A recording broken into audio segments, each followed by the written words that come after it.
Hey, it's Tom Llewellyn with Civil. So how do you get from a laggard government to a government that leads with great qualities and produces great value, right? Now, we talked about these two groups not being able to talk to one another. They just dislike each other, right? We've talked about that they have two different sets of principles. They don't even agree on how to govern, right?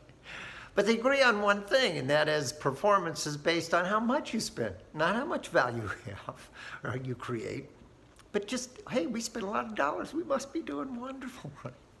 Except that's not the way it works, right? I think we all know that. Our personal lives don't work that way. Our churches don't work that way. Nonprofits, our businesses, nobody works that way except the government. So how do you go from laggard to leader, right? And let's be absolutely serious. This is 21st century, man. It's based on innovation, new ideas. It is a data-driven world, right? A data-driven world. Ideas, great ideas, are simple, straightforward, understandable, flexible, have multiple choices, across multiple vendors. If you're in business, we have all these great things. We have all these great ideas that are simple, straightforward, and produce value, right?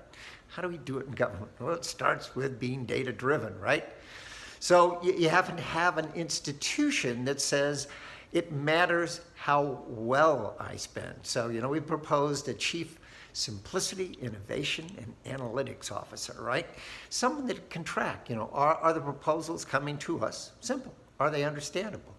Can they be tested? We want to test something before we launch it on 300 million people. We never do that. We need to do that. Are there measurable attributes where we can say we succeeded or not? If they're not, it's probably not something we should be doing. And do we have a way to take data to insight? Do we have a way to visualize it so we know and Congress knows? Now understand, you, the voter, are the chief financial officer for the United States of America. Every buck that gets spent should be crossing your eyes, right? You should have some idea.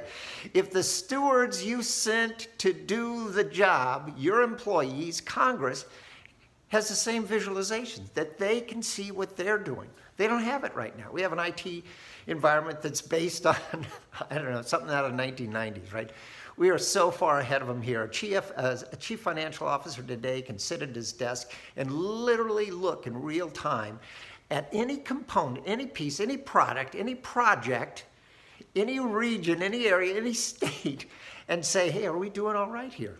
Did we achieve what we're trying to do? And if we didn't, can I see why we're not so I can fix it? We don't have that kind of visualization. We don't have that kind of insight into data. Our data in the United States at the federal level is dark, and that's why our Congress isn't doing a very good job. Not only do they love spending, but they don't really have the tools to say, am I spending it well? Worse, far worse, is a lot of times when they do have the data, they simply ignore it, which is the reason you need to kind of institutionalize in an office or a secretary, like the Secretary of State, maybe have a Secretary of Simplicity and Analytics, but you have somebody that's in charge that says, okay, we're going to be able collectively as Congress and as the people of the United States to see how we're doing. We're going to be able to test things before we launch them out onto America to see if they work the way they're supposed to. And then we'll be able to launch them in 50 states or 3,000 counties or 100,000 school districts and give them the flexibility to maybe tweak things to see if we can make them work better while collecting information along the way to see if we're making things better. So we can see which things have best practices. So the people that are flailing around a little in this district or that state or this county can say, oh, okay, well, that didn't work. Let's try what Joe did over in Nebraska, right? So we're not doing any of those things. We are blind. Dark data is just like dark matter. You can't see it, right? So we need to fix the infrastructure so we can collect information, but we need to change the personality and culture of the people we send to Congress. And if it means not voting for the parties that you currently have and voting for people that are independent-minded, that are political entrepreneurs, that are trying to change this old, stodgy, kind of 19th century government into a 21st century government, then that's what we need to do. That's what Civil is trying to help you do. So join our movement. Be part of this community. Be one of those independent-minded thinkers that come up with good ideas that we can provide to people that will hopefully be our future leaders. Anyway, I'm Tom Llewellyn, and I'll talk to you next week, and we'll talk about a program, our retirement system, and how to fix that. Thanks.